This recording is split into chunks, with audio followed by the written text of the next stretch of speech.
Hello, everyone, and welcome. My name is Marvin Caron, and again, welcome to Entertainment 411, your insight into the Canadian entertainment industry. Our goal is to shine a spotlight on those who work in front of and behind the cameras. Today, I'm very excited. Our guest is acting teacher and coach, Lori Pearlstein. Let me tell you a little bit about her. It's a pretty impressive resume. She's worked professionally as an actor, appearing in Nurse 3D, Almost Entertainment, Where Did You Go?, The Briss, The Great Train Robbery. She's also a stand-up comedian, an improviser, a voiceover artist, and a casting director. She trained with legends like Uta Hagen and Philip Seymour Hoffman, the late great American actor, and Austin Pendleton. Lori began sharing her newfound insights into the craft of acting, script analysis, audition technique with fellow actors, and she found that she just loved teaching. And so she launched something called Playworks, a concoction of passion, creativity, and formal education. While she continues her work with actors, she also coaches CEOs, business execs, and entrepreneurs to improve their communication skills and confidence. And so, folks, it is my great pleasure to welcome Lori Pearlstein to the set. Hello. Lori, great to see you. How are you? Good to see you too. Happy to be here. Likewise. Well, we got like a jam-packed interview here. So, did I leave anything out of your bio? It's quite an impressive. I would say the only thing you left out was, interestingly enough, yes, working with CEOs and companies on communication, but also people who have to get up in front of people and do speeches and job interviews, which ties right back into starting with audition prep. So that was the only thing. Very good bio. All the world's a stage. I mean, you got to have those acting skills, and you are someone that people can go to get them. So again, we've got I mean, I think this can go in any which way, but we'll start with the structure and take it from there. So let me ask you the first question: what was your journey to becoming an acting teacher and coach? How did it all start? Well, it's funny. That was never my expectation. That was never my desire, to my knowledge. But when I moved back, unwillingly, I might add, from New York to Toronto, it was after 9/11. So when my visa expired after going to school there, you have a year to work there. And then if you don't have an actual job, you got to go. Yeah. And, I'm sure I could have gotten a job eventually, but I just didn't have that window. And you couldn't audition while you were at school. I mean, technically you could, but you weren't supposed to. So when I came back and I was like all pumped about like the amazing education that I got after years of taking classes in Toronto and just feeling like I was still faking it, I just, if anyone had an audition, I'd be like, oh, do you want to read with me and sort of, help me out practicing? And then I would help them out practicing. And all of a sudden, I had this immense passion for sharing all the stuff that I had learned, those little things. It was always the little things. The basic techniques, I feel like people could just get. And then there were just those things that you had to really dive deep. And so, I would help a friend, and then a friend was like, oh, my cousin's looking to be an actor, and like, I don't want to coach them. Do you want to coach them? And it just sort of happened. And I just realized that my love is so much about getting people to have that aha moment. So I would say that's kind of, it started by accident, and here we are. Couple of supplementary questions, and they're quantitative ones. First of all, how long were you in New York? Like 2 years? How long was your training? Almost in New York? 6. Almost 6 years. 6 years. Fantastic. And Playworks, how long has that been up and running? Gosh, I think 2010 or 11. Oh, wow. I started it. Right. Yeah, we're probably at the 15-year anniversary very soon. Well, congratulations. That's terrific. Excellent. Okay, so let's dive into it. What advice do you have for actors? Let's start. You seem to be training a wide variety, and not just actors, as you say. But let's focus on actors for the time being. Then we'll branch out. But just for professional actors looking to make it in film and television or even on stage. Have you got any advice, especially for those who might just be starting out? Yes. A few things that come to mind are be in it for the right reasons. One of the questions I always ask, especially younger students, is why do you want to be an actor? Because a lot of them, we didn't have social media, right? So we weren't in it for that type of popularity. We were in it because it's what we wanted to do. So the first thing is be in it for the right reasons. Make sure that you are really passionate about, and I hate to say the craft, like it sounds so hoity-toity, but it's a thing. Oh, yeah. Right? It's not just memorizing a bunch of words on a piece of paper and calling it a day. So that's my first piece of advice is keep learning, want to learn, and want to crack the code for every role that you're auditioning for. And then I would say keep training. Keep training. You find one person, you're going to take some stuff from, even for me, like there's certain things I got from Uta Hagen. Then there's certain things from Seymour Hoffman, certain things from Austin Pendleton, certain things from all of my Second City improv teachers, right? And those are my bag of tricks altogether. There's not one person who everything they say works for me, right? Or has all the answers that I was able to really understand from their perspective. So you just take from a bunch of different people and you just read lots of books. Listen, now you can listen to podcasts. You don't even have to read. So yeah, I would say those are the two most important things. And I guess the third, because this is something that really bothers me. So many actors now, all they worry about is their social media and their following, because apparently a lot of the producers, casting directors, whoever it may be, you're getting a leg up if you have your own following. And unfortunately, I don't necessarily believe that a lot of those followings happened organically. You can pay for follows and all that kind of stuff. So I would also say, if you're going to spend time on social media trying to start to get famous or get exposure that way, again, I'm not big on social media. And I know I probably should as someone who owns a business, but it's the opposite of everything that I am passionate about, which is real communication and being authentic. And I just find that very difficult to do online. So if you're going to spend a lot of time trying to build that following and engage that following, you better spend just as much time, if not much more time, working on your skills. One of my favorite stories, Elaine Stritch, apparently she auditioned for Oklahoma, and Richard Rogers called. She finished her song and her piece, and he climbed up onto the stage. He said, "You're talented. Now go get training." So it doesn't matter.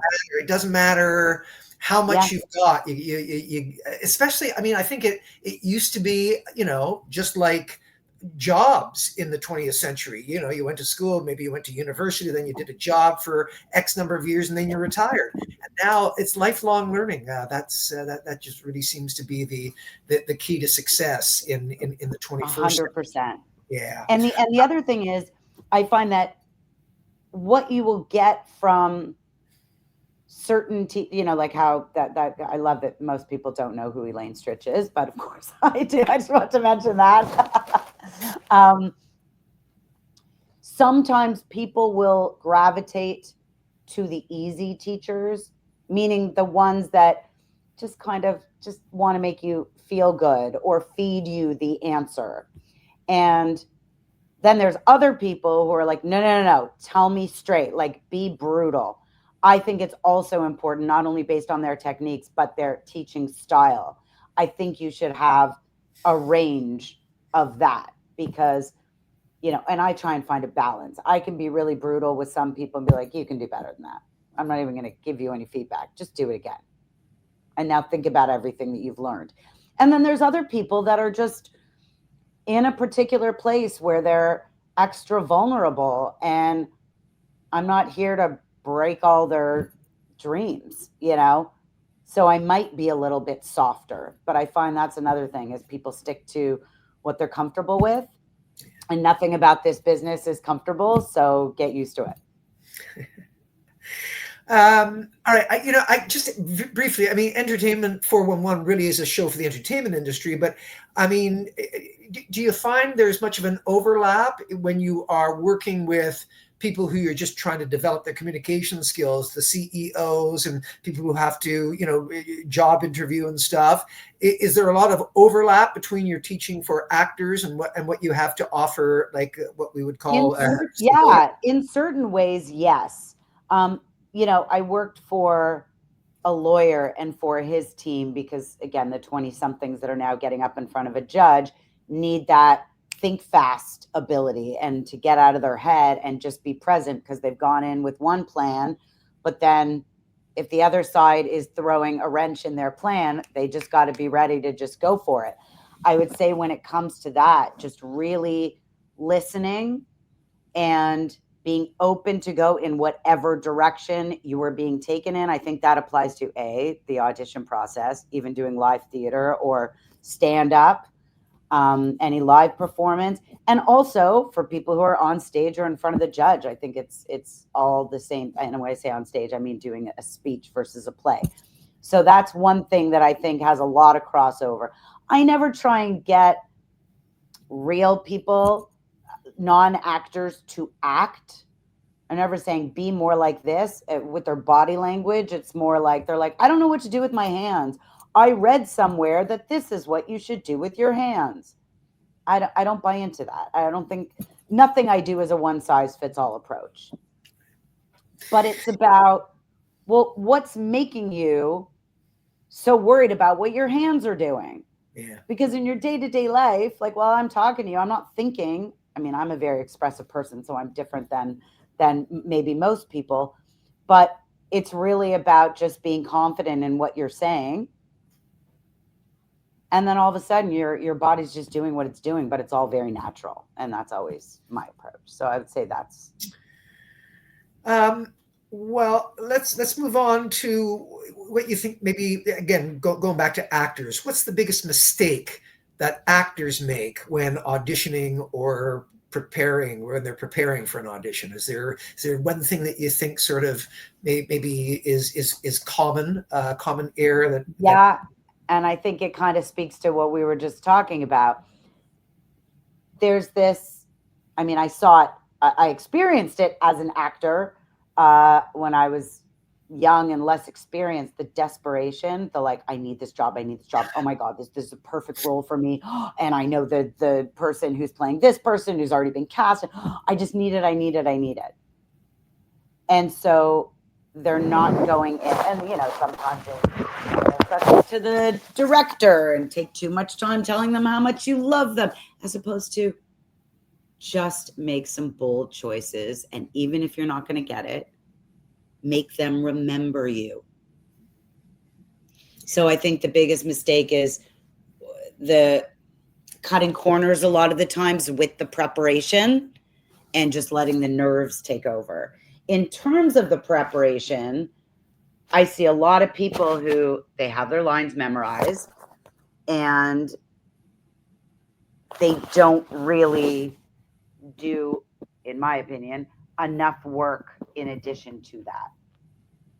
So like, what do I want? What does my character want? Like all of those questions, you get these things last minute, right? So they're so worried about being off book that sometimes the other stuff takes a back seat, which in my opinion is really what's going to make, hopefully someone can believe that with more time you can learn the words more than they're going to think, oh, well, maybe if it wasn't 2 days before, they'd have some technique. Yeah. Right. Yeah. I couldn't agree more. It's if, Michael Redfield was, this is like decades ago, he was playing one of the Guildenstern or something in a production of Hamlet starring Richard Burton. And he said, you know, if it was just a question of learning lines, my Aunt Tessie could do the job. You get a parrot or a 5-year-old to memorize the lines. It's what's going on underneath the lines. And that's, I suspect, what you as a coach sort of are incredibly invaluable in terms of helping young actors come to an appreciation of the fact that, you know, again, it's not about the words. It's just not the lines. Yeah. How about tips? Any specific tips that you give to actors to help them stand out? Because I mean, the competition is brutal these days. Yeah. I mean, when I went to theater school before you were born, you know, there were like a few theater schools in the country, and now they seem to be on every block. Yeah. So, and they're just pumping out theater school graduates. And you go into that room and you got to be memorable. You've got to do something that's going to make the casting director think, at the very worst, well, not this part, but oh, this person is worth bringing in again. So, how about any tips that make that maximize one's chances of being invited back to the party again in future? I think it's specificity. So, you know, I'm just working with somebody right now, and she's taken a few acting classes. So she's learned about objectives. What does my character want, right? And so this one particular scene, I said, so what's your objective? And she said, I want to be friends with that person. And I said, okay, now I want you to think of, why do you want to be friends with that person? What do you really want? Right? So maybe in order to get what you ultimately want, you are going to befriend them to get it. Right? So she's giving me something very vague, and then I am pushing her to get more specific and play a verb. I want to manipulate them. I want to entice them, you know, because I think those are so much more active. Or when it comes to, I'm just trying to think of like the most recent examples of where specificity was just, or I guess it's, somebody was working on a monologue and they started the monologue. And I said, what was just happening the moment before? It's like, well, I guess they just, you know, came, and they gave me something pretty vague. And I said, you know, Uta Hagen will get to what was the weather like outside, and what, like, really, really specific. But, you know, even before you go that far, how were you feeling? Right? Because, again, if you're, let's say they were coming from, I'm just making something up because I don't remember, grocery shopping. Okay. So they're at the grocery store because they come in and it says that maybe the stage direction says, trying to open the door with lots of groceries in their hands, right? So in her mind, she wanted to play it like she was overwhelmed, but she didn't have a reason. There's different types of overwhelm. There's like the weight of the world overwhelmed, and then there's a very specific incident that just took place that's a little bit more immediate. Did she miss all of her buses or trains, you know, transportation home, and she's late? Is she nervous about having this conversation with the person that she's going to see? Are they going to reprimand her for being late? You know, all those kinds of things. And I don't think many people realize how much of that juicy stuff shows up in your work. So they just play overwhelmed, which means they move around a lot. Yeah, Michael Caine wrote a great book, and there was a video that aired on PBS a number of years ago. I'm sure you can download it now on YouTube, where he says the camera reads thoughts, right? Mm-hmm. So you got to be thinking all the time, and I suspect that that's really what you probably help a lot of actors do a lot better. Moving on to the next question: when playing a new character, and I love the concreteness of this. Have you got like 2 questions you think a performer should ask themselves to understand how to best play the role? Is if you had about, you get an audition, it's due in like a few hours, it's a new character. What are 2 questions that boom an actor can ask themselves, and it'll sort of lock them into a better interpretation and a better playing of the role? Okay, well, if we assume that I've already given the information about what does my character want, I'm going to leave that. Yeah, guys, that was your bonus, number 3. So other than that, what is my relationship with this person in this scene?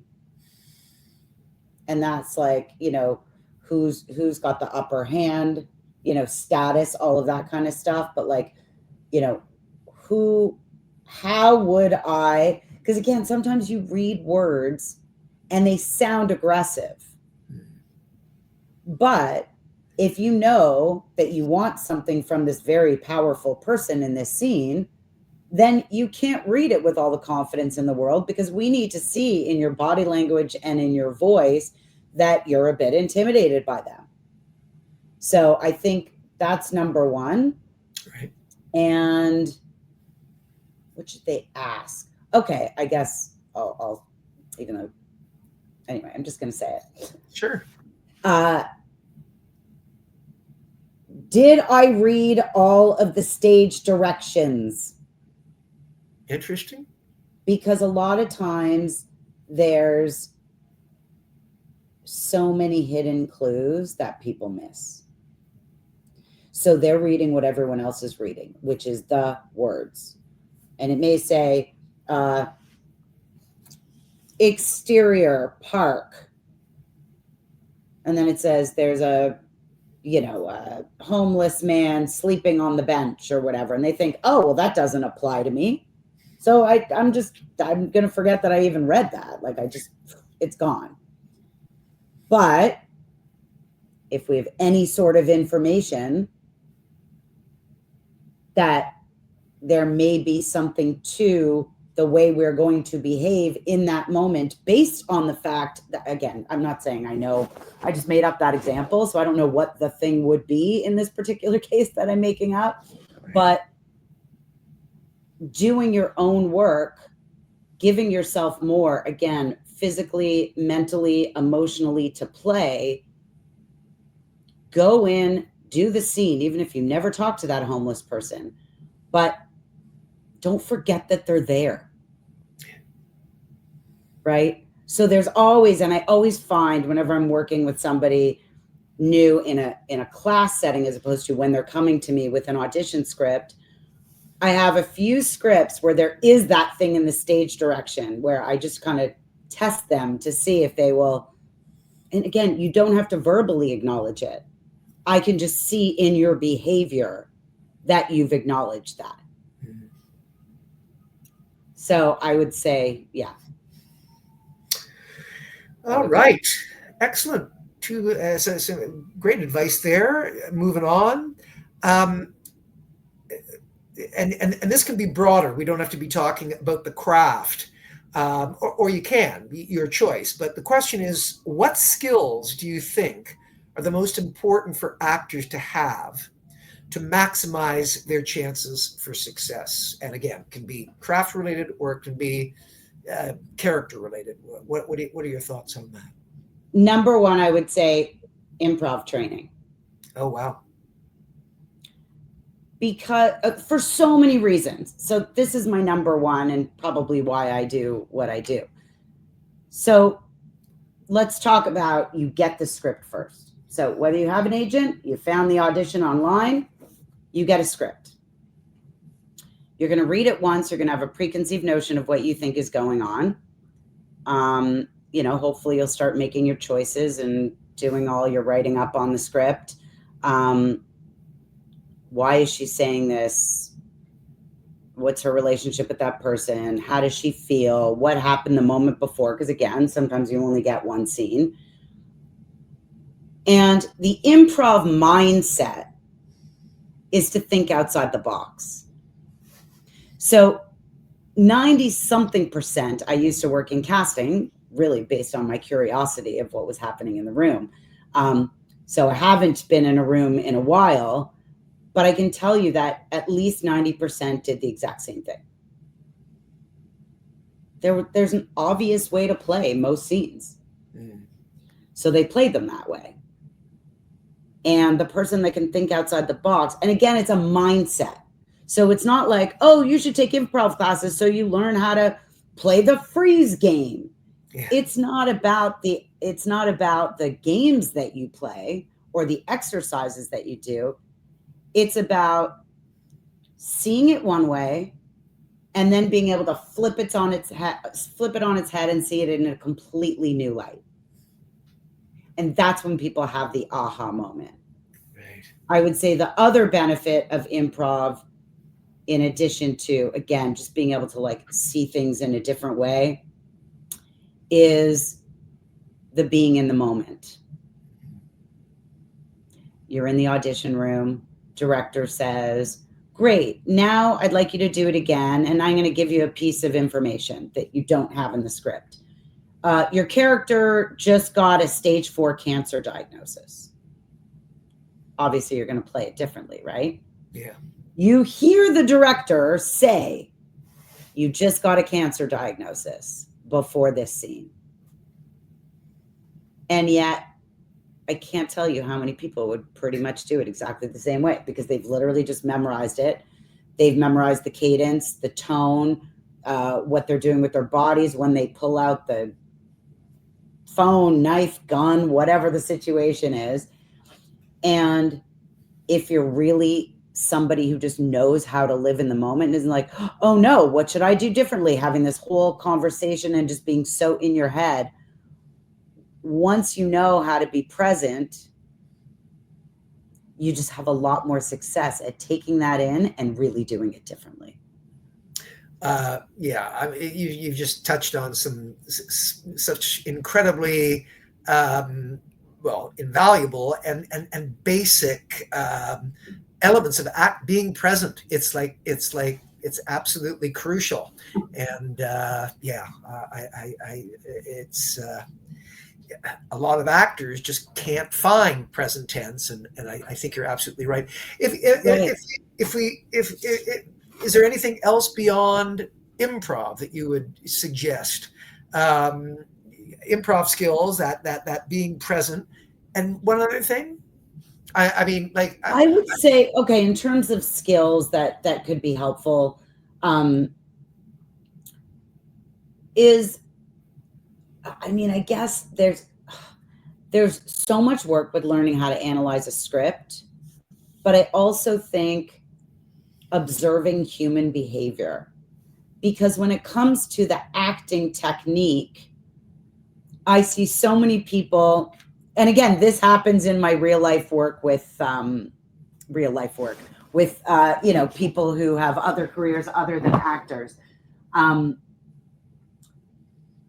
This need to indicate where they don't buy that they're feeling the feeling enough. So they need to now I'm trying to think of the most obvious example. Like when somebody's cold, I get it. When you're cold, that you're not relaxed, but they're like, oh, brr, I'm so cold or whatever. And it's just like, really, I'll bet you've never done that when you were really cold. Yeah. Right. So I think it's trusting yourself, but I think just really observing human behavior allows you to see what other people do when they are in these particular situations, right? Like when you're stressed, like everyone wants to play it angry when somebody's stressed, but sometimes, and this obviously makes for the most interesting acting as well, it's the person who is trying so hard to control their anger. Yeah, well, yeah. I mean, it's classic. It's classic acting 101 stuff. A drunk is trying to appear sober. Right. I remember, as a kid, you watch those bad cowboy movies and a guy'd be shot and ooh, ee, ah, from the 40s and 50s and stuff. Really bad. Like somebody who was dying is trying to live, right? So Right. it's a total misread. So again, that's another terrific piece of advice there. Time is rocking by. We're comfortable, but let's move on. And I'm wondering.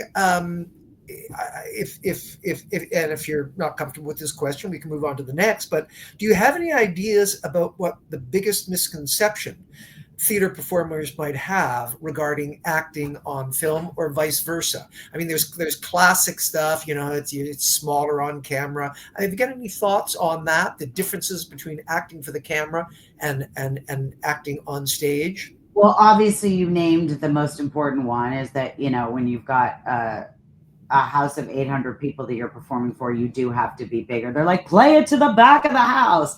And then when you're like this, you don't have to try so hard. But I would say in addition to that, because I think that is such a hard leap for so many people, is for, in theater school, they spent all this time trying to be big. And again, if you trust yourself and if you've done the work, you feel everything. Like, I thought about the word body language. Maybe this is a good way to explain it. Sounds like a pretty obvious word, but when I actually really one day had that moment where I was like, oh, you're speaking with your body, right? Again, for theater, it's got to be big so everybody can see what you're doing with your body. When it's on camera, if you're feeling it, I always have my students do an inner monologue when I don't feel like they're saying the words with any real meaning. What would you say to yourself in your own words before you say that line? And if they're like, I can't believe she just said that to me. Great. Now say your line with that behind it. And they don't have to point and they don't have to or do anything like that. They're just like, I can't believe you just said that. And then it just sounds so natural. So I think it's sort of trusting that they're, for film and television, that their body and their voice and their delivery will do the work if they've done the internal work. Did you ever study at the Professional Actors Lab with David Rotenberg, the late great? No.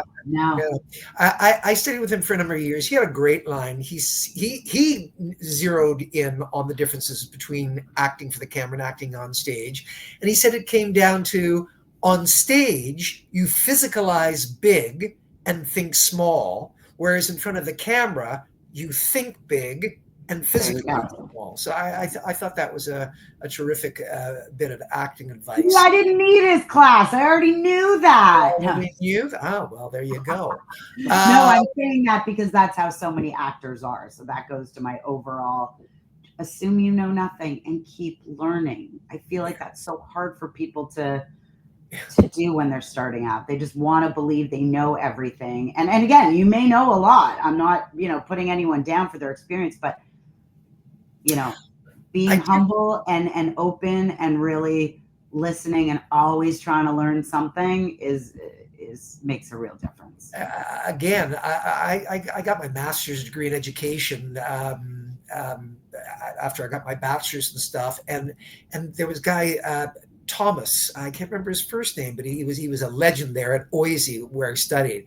And he talked about something we've already sort of alluded to earlier on in this interview, the notion that it's a totally changed world. Like you can't stop learning anymore. It's lifelong learning. Is like, even like lawyers, doctors, and doctors can't stop learning about new advances in medicine, and there's new techniques for actors and new things to try and new techniques. And yeah, I was studying with David, and I thought I was just on a set in November, and I thought it was the guy, and I said, "Oh, were you?" And it wasn't him, but there was an actor on Flashpoint. I can't remember the actor's name, and clearly it wasn't this guy who I worked with, who I thought it was. But he would get off the set at like 6:00. He would be wrapped at 6, and he would run to study with David. This is like a working actor, and I always had so much respect and and admiration for somebody who would be that committed to improving their craft, always trying to get better. My favorite story, I tell it in my workshops. I don't know if you're familiar with it, but Pablo Picasso apparently was arrested more than once for breaking into art galleries and trying to improve his paintings after the exhibition had opened. I love that story. You know, Picasso, never finished, never done, right? Yeah, he wasn't one to give up. Got to give him kudos for that. I think it's a great philosophy. Let's move from acting to teaching. And let me ask you what you think the two challenges are associated with being an acting teacher and coach. And I think it's a fascinating question. What, I mean, I'm sure there's more, but just in the interest of time, two challenges that you might be able to refer to associated with being an acting teacher and coach. Yeah, well, no, you can pass if you have to, but it'd be interesting to hear. No. I'm happy to. I really want to be in the moment and see what comes to me, because that is a really interesting question. I think the biggest challenge, one of them, is that I'm not active on social media. And I think we're living in a world where that equals legitimacy. Yeah. And I'm so uncomfortable with social media for a number of reasons that I don't need to get into, that I feel like I'm living in I'm not meant for this generation, but I am in terms, obviously, of my teaching and everything. But that is one challenge that I have, is that, I could be putting out content every day. Hey, actors, here's something you should do before your audition every day. And it's like, just call me. I'll have a 15-minute, 20-minute free consultation. You're not losing anything. I'll give you all that for free. But I want to hear you ask for it. And what do you specifically want? Because to me, that's how you build relationships, and that's how you build trust. And the amount of likes people get on, that's something I struggle with, is I just don't live in that world. And I guess the other challenge is, I think it's sometimes when and how to tell somebody. Like, I remember that I was coaching a student, came to me through the agent, and was a really big audition. This person really didn't have any experience, but they looked like the person playing the mom or the dad or whoever they had to look like. So I guess they were still on their hunt. They were expanding their search, and we did the audition. Like, we read through it once, and of course the mom was there, because it's the first time I'm meeting, and it's an underage person. I'm happy to have the parents just sort of there while we're meeting and getting to know each other and whatever. And then I'm like, you can go in the corner or do whatever you're comfortable with, as long as they don't talk in the throw in their 2 cents worth. And this parent said, so what do you think her chances are of getting the part? Oh, Jesus. And I said, well, I try and focus on doing the audition as well as you can, and not focusing on the end result, especially when you're new to the business. It can be really tough on your self-esteem. You may get rejected a lot. So I don't like to put the emphasis there, because really, what are the chances? This is a huge network show, and she doesn't have any experience. It could be 1 in a million. And she called the agent and said that I said her child only had like a 1 in a million. Oh, gosh. So I guess really the reason I tell that story out of any is because I think a lot of people come into this with unrealistic expectations. And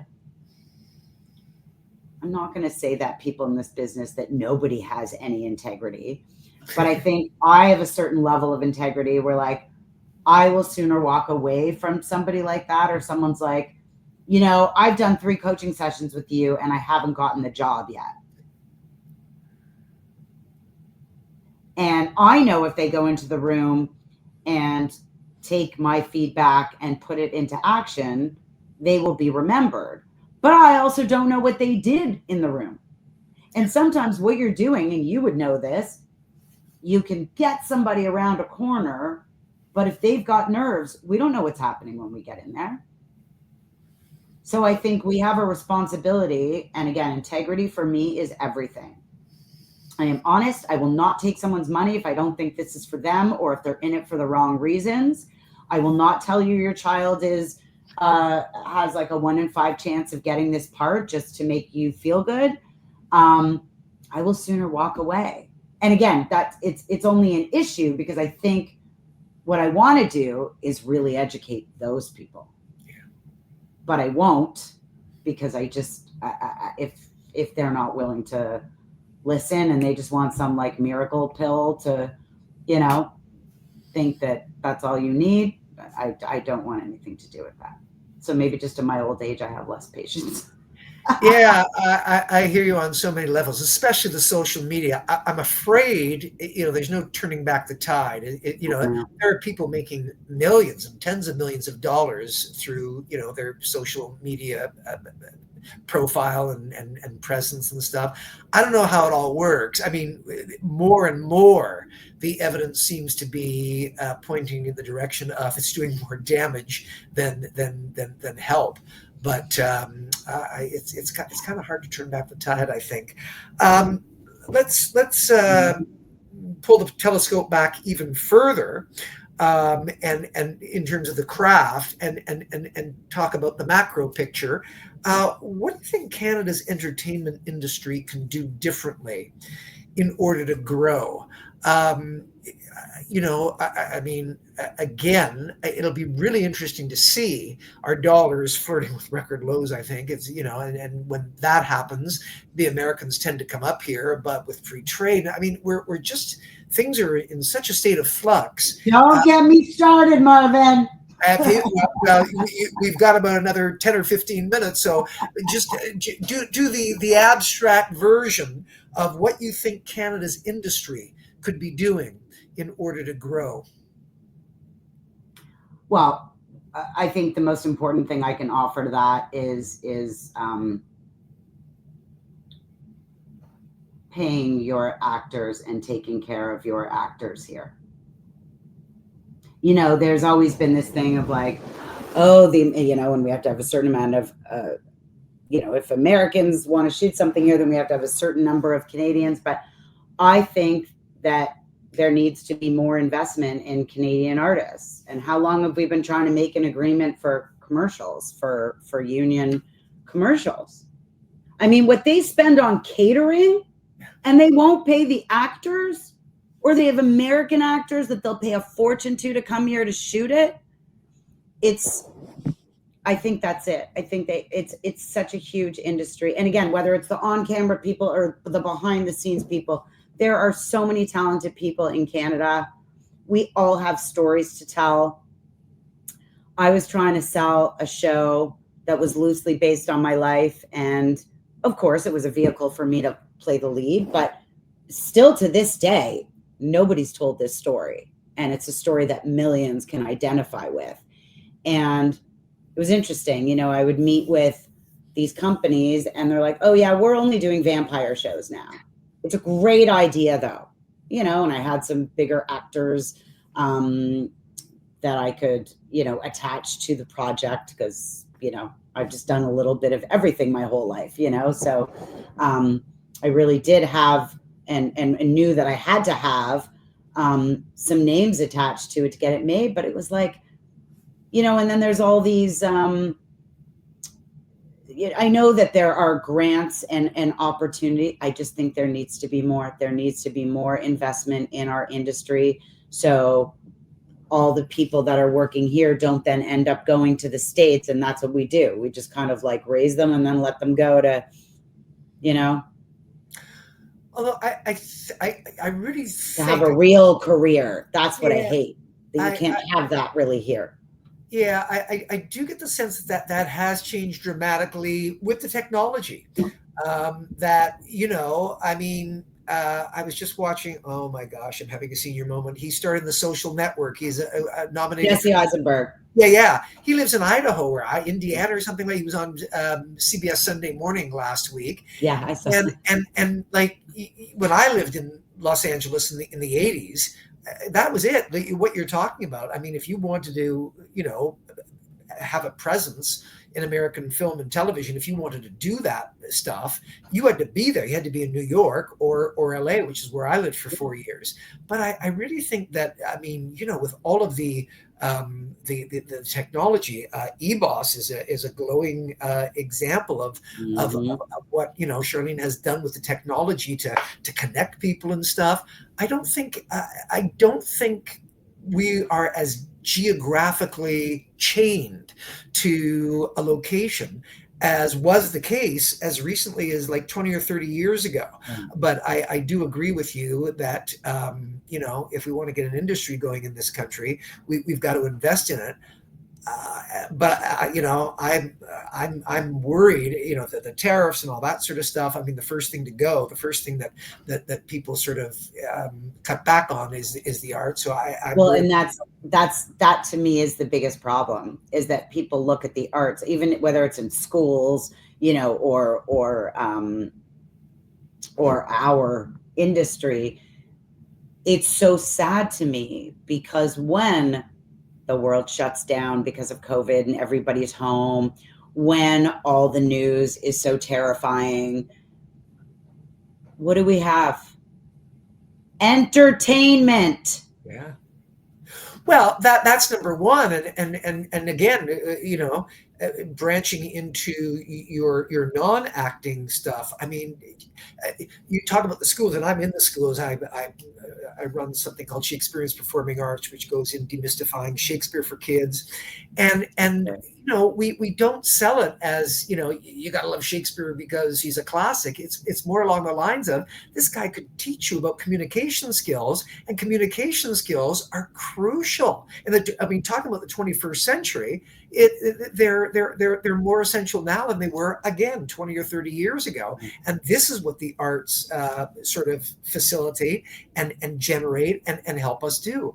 But I mean, man, I was in a school just last week, and the teacher talking about all the money going into STEM, science, technology, math, and all that sort of stuff. I don't want to, for our time to run out before asking the last question, because I mean, my gosh, I would love to, when we're off camera, talk to you about your experiences with Philip Seymour Hoffman. And I, like you, I had the privilege and the honor and the pleasure of working with Uta Hagen. She came to Toronto in 2000, and I took her class, and it was just a pivotal moment for me as an actor and as a teacher. But Uta Hagen wasn't a mentor. She was just like, she was a goddess. But do you have, and would Philip Seymour Hoffman have been, or Austin Pendleton, or Uta Hagen, or are there people who you have not mentioned as yet, who maybe you would regard as mentors? And who are the people who have been your mentors, and why? What was it about them that was so helpful in your teaching and or acting career? Well, I mean, yes, Uta was my teacher, and I studied at her school, so that was sort of my connection. Philip Seymour Hoffman and Austin were both mentors as well. I was very lucky. So I've talked about Phil as much as I'm comfortable. You know, I don't like to always talk about him because, you know, of course he's the best. So I feel the need to share the knowledge. And on the other hand, I'm always very aware. But what I will say about Phil as a mentor was, there's a few things that I think are like the best things that I can share that I think would be helpful. Why? I mean, it's an obvious answer. He's an incredible actor, but deeper than that was who he was as a person. The kindest, most generous, down to earth. Like the first time we met, I was at school at Circle in the Square. And my teacher had taught him. And he was on Broadway at Circle in the Square doing True West with John C. Reilly. And they would switch parts every other day. They were playing two brothers in a Sam Shepard play. They switched their roles. Who does that? I mean, that just speaks to the genius of both of them. And so our teacher was telling us that he used to teach, don't make me cry, Charlene, was telling us that he had taught Phil, and that Phil was very kind. And so I saw him after a show one day, went up and talked to him. Talking to him, at first you're terrified because this is like one of your heroes, was the most, it was like a guy I knew in high school. He never changed who he was as a person and was just kind and generous. And to me, I think people get to a certain level and they forget where they come from. So, and of course, obviously, in terms of his, like, why was he a mentor in terms of the acting? The one thing I would say is, remember I call it the inner monologue. I don't know what other people call it, but Phil had personalization for every line of dialogue he ever said. There was so much going on in everything that it really made all the difference, right? Like he would let me borrow his plays that I would go and use in my classes, and I would see all of his scribble. And it was like, wow. So again, specificity, like that's what I got from him. And then Austin Pendleton, who some people might know as, I hate to say it, but the stuttering lawyer in Vinny, My Cousin Vinny. So that stutter is real. Oh, wow. And yeah. And I didn't really know that it was real. And then we had a class on 9/11. So West Village, morning of 9/11, first day of a new term. They're amazing at HB Studio. If you are a foreigner who's there on a visa, they give you an opportunity to, you kind of have to like audition for it, but every teacher can choose an assistant. Oh, wow. You go and get their attendance, you help them with the props or whatever they may need. And so I was lucky enough to be Austin's assistant. And the first day of our class was 9/11. So I'm walking from the East Village to the West Village. All hell is breaking loose. No one knows what's happening. There was a plane crashing into a building, blah, blah, blah. Get there. Austin's not there. Now everyone's starting to figure out what's going on. He shows up, and this is when the stutter was clearly real. So two things. Number one, what I really learned from him, and he was just so kind and generous with his time and his stories about when I was directing Elizabeth Taylor on Broadway. But there's nothing about him that's like arrogant when he's telling those stories. Like he just wants you to learn something. Just like if I'm telling a story about folks, it's not like, well, when I was hanging out with, so real. And when I realized like how hard he must have had to work in the industry for so many decades with a stutter, blew my mind. And the way he handled the class, he showed up late because the trains weren't running, and we're like, well, what do we do? Where do we go? But like, you don't know what to do because the world is going crazy literally in your back door, in your backyard. So he came and he just had this way of just making everyone feel safe and saying, if anyone wants to go, you can go. But if anybody wants to stay, we're here to talk. And it just showed his kindness. He could have just called and not come, or turned around or told everybody the class was canceled. But he was just the most amazing human. And to me, in this business, as much as obviously the acting techniques that you learn from these people and the lessons that you learn, above all else, that to me is just the most important thing of why somebody is looked at as a mentor by me. They really teach you what I think is really important, and that's who you are as a person. And then secondary, being the most incredible actor or teacher, you know? You don't want to be nationalistic about this because mentors are mentors, but did you do any training in Canada? Was there anybody in Canada that had an impact, or was all of your training in the States? All of my teachers at Second City. Oh, okay.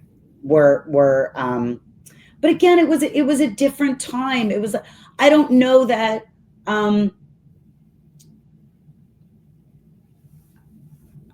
I don't know how to say this. I don't know that I was ready to hear, because I was young at the time,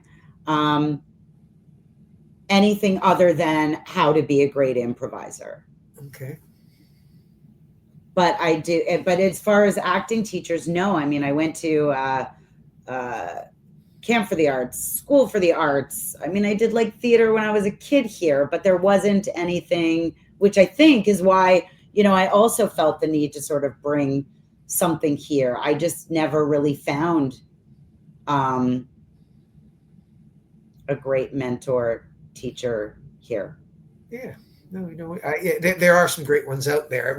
David. Well, listen, I'd love to keep it in. I'd love to, you know, keep it in the family.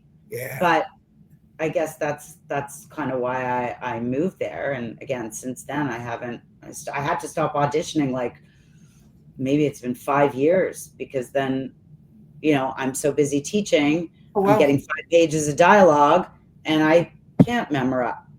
Like, I can't. So yeah, I wanted to wrap up with that question. What about like has the acting career kind of been eclipsed by the teaching career? Do you still have an agent? Do you still get out? Do you still compete for roles? And I miss it so much. You do. But you know, I used to sing, so my friend's band will be playing. I'll get up and sing a song. Somebody wants me to do a part in their movie. Someone just asked me to do a Zoom reading. They're trying to get funding for a film. Some people I've worked with before and love and are like the funniest people. So no, it hurts my heart because I love it so much. And like every time I'm helping other people, I just have to put all my excitement into them and their success. But I feel like the most important thing is not to be going in there with excuses. Oh, I have a busy job now, so I'm going to do the best I can in this audition. Like, you can't do that. Not fair to the agent, not fair to the casting director. So yeah, right now that's on hold, but I want to believe that other than the little fun things I do just to keep myself busy, that a time will come when hopefully I can pursue it again. What about that writing project you mentioned earlier on, the semi-autobiographical one? Are you still pursuing that, or is that sort of... Well, again, that went on hold. Phil was actually helping me with that. So after him, that was a little bit tough, but then I did invest in taking it around here. Now I think I would be too old to play myself from when I wrote it 10 years ago, but I believe that that's going to happen. Honestly, what I do is like a full, just trying to get together on something like this. It's like your phone calls for a lot of the gigs are last minute. So it's a Sunday. I plan on doing this, this, and this. And then I get 3 calls, and then those 3 things, they're on the schedule for next weekend now. So I just feel like for my stress level, this is my job. I can take off a Friday if I want. I can take off a weekend if I want. But being there when people need me last minute is kind of the gig. So, yeah, thank God I really, really love helping other people, or I'd be miserable right now. Well, Lori, we are almost at our time. I want to thank you for joining us. Thank you. You've had an amazing impact on so many actors and non-actors with your coaching. So thank you. My name is Marvin Karen, and thank you for watching Entertainment 411. Thank you.